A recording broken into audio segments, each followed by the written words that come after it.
Bonjour, ici Katia. Je vous propose aujourd'hui de confectionner une carte et son sapin en origami. Pour cela, choisissez le papier que vous aimez et nous allons découper 4 carrés. Un carré de 7, puis de 6, de 5 et de 4 cm. Le fait d'avoir 4 dimensions différentes, cela va nous permettre justement d'avoir cette forme de sapin. Alors maintenant, vous prenez votre papier et vous allez commencer à faire les pliages. Pourquoi pas le premier carré? On va plier en diagonale. On tourne et on va faire la même chose de l'autre côté. Donc surtout, prenez votre temps afin que le pliage soit le plus parfait possible. Vous ouvrez une deuxième fois votre feuille et vous allez plier cette fois-ci de façon complètement basique en deux. On ouvre, on déplie, on met à plat et on recommence dans l'autre sens. Ce qui veut dire que maintenant vous avez finalement 4 plis. Alors on va commencer le pliage. Première chose, on va s'occuper finalement de ces lignes qui sont basiques, le pliage en deux.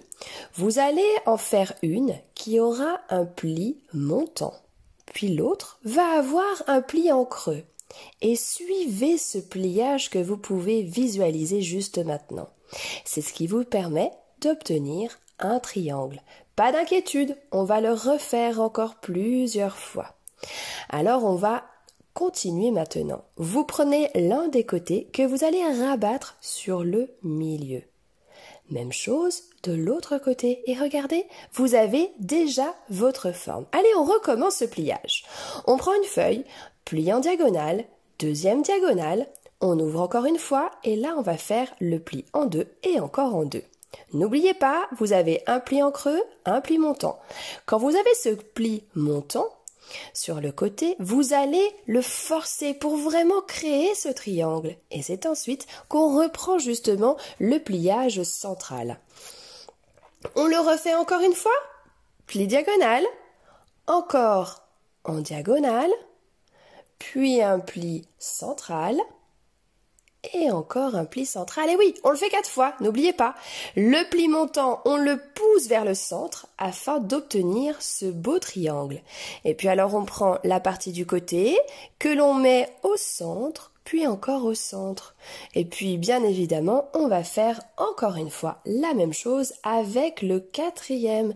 Et comme vous voyez, ma fille Jade, qui a donc 6 ans, le fait aussi. Alors faut ne pas hésiter à le faire avec les petits aussi, en les aidant tranquillement, mais en tout cas, ils sont bien capables eux aussi de le faire. Alors maintenant, il peut avoir besoin, on va dire, pour certaines parties, de mettre un peu de colle.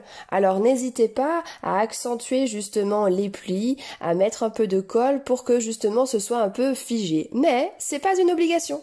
C'est-à-dire que si on met pas de colle et que malgré ça on a bien formé les plis, eh bien ça vous permettra de toute façon d'avoir encore plus de relief par rapport à votre sapin. D'ailleurs la carte que vous avez devant vous, elle n'a pas du tout de colle, je dirais, au centre, ou alors très très peu. Bon, vous oubliez pas de faire un tronc pour votre sapin, ça peut être sympa quand même, ça permettra de le positionner. Et puis ensuite, eh bien on va justement monter notre sapin. On part de la partie la plus grande vers le bas, qui est donc collée sur le tronc, et puis ainsi de suite, on va monter tranquillement pour pouvoir constituer notre sapin. Alors ensuite, vous allez bien sûr pouvoir le décorer. Et ça, je vais vous laisser choisir ce que vous souhaitez. Car au final, un sapin, il peut être complètement décoré comme vous souhaitez. Pourquoi pas ajouter du ruban, des strass, une étoile, peu importe, mais en tout cas, continuez à le décorer. Et puis, un message, un vœu, celui que vous souhaitez, permettra de finaliser justement votre carte et de pouvoir ensuite l'envoyer à vos convives. Eh bien, ou vos amis. Je vous souhaite en tout cas une belle journée et n'hésitez jamais si vous avez la moindre question. À très vite!